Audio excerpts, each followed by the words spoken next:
Assalamualaikum warahmatullahi wabarakatuh. Saya Muhammad Faisal Islamuddin melanjutkan presentasi dari kelompok 3. 2. Antara pantai dan gua. Bentuk flag dan alat dari tulang terus mengalami perkembangan secara garis besar. Kebudayaan Mesolitikum ini terbagi menjadi dua kelompok yang ditandai lingkungan tempat tinggal. Ini di pantai dan di gua. Kebudayaan Kejogen Mondinger atau pantai. Kejogen Mondinger istilah dari bahasa Denmark yang kejogen berarti dapur dan monding berarti sampah, atau kejogen dinger berarti sampah dapur. Kejogen Mondinger merupakan tumpukan timbunan kulit siput dan kerang yang menggunung di sepanjang pantai Sumatera. Pada tahun 1925, von Steenkalenvos menemukan jenis kapak-kapak genggam Cooper atau pebble, dan banyak juga ditemukan jenis kapak pendek dan jenis batu pipisan. Kebudayaan Abrishos Roch atau gua. Kebudayaan Abrishos Roch merupakan hasil kebudayaan yang ditemukan di gua-gua. Kebudayaan ini pertama kali digunakan penelitian oleh von Steenkalenvos di Gua Lawa dekat Sampung, Ponorogo. Penelitian dilakukan tahun 1928 sampai 1931.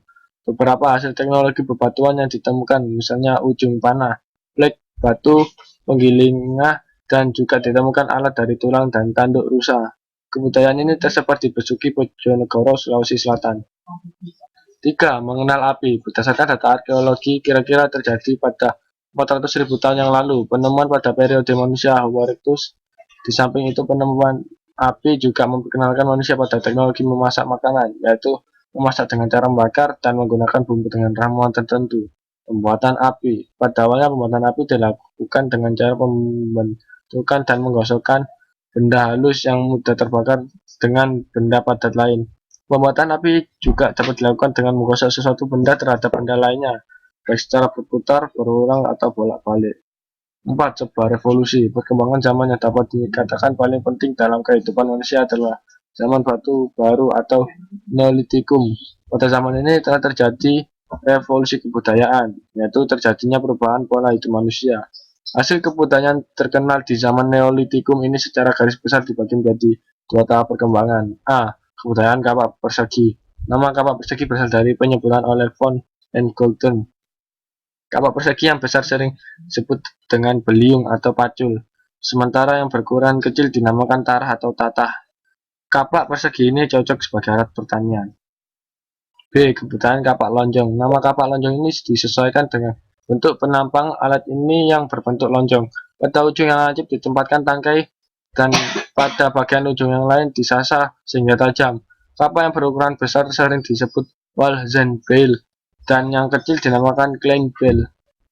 Pada zaman Neolitikum, di samping perkembangannya, jenis kapak batu juga ditemukan bahan-bahan perhiasan. C. Perkembangan zaman logam. Mengakhiri zaman batu masa Neolitikum, maka dimulailah zaman logam. Zaman logam ini di kepulauan Indonesia ini agak berbeda bila dibandingkan dengan yang ada di Eropa.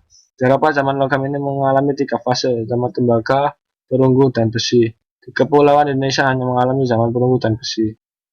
5. Konsep ruang pada hunian atau arsitektur. Menurut Kostov, arsitektur telah mulai pada saat manusia mampu mengolah lingkungan hidupnya. Pembuatan tanda-tanda di alam yang membentang tata tinggal itu untuk membedakan dengan wilayah lainnya. Bentuk arsitektur pada masa praksara dapat dilihat dari tempat hunian manusia pada saat itu. Dari pola mata pencarian manusia yang sudah mengenal berburu dan melakukan pertanian sederhana dengan ladang berpindah memungkinkan adanya pola pemukiman yang telah menetap. Bentuk pola hunian telah menggunakan penanda angin menghasilkan pola menetap pada manusia itu. Bentuk hunian itu merupakan bagian bentuk awal arsitektur di luar tempat hunian di goa.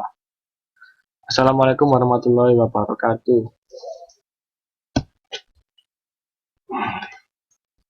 Kok tak rekaman, Rek?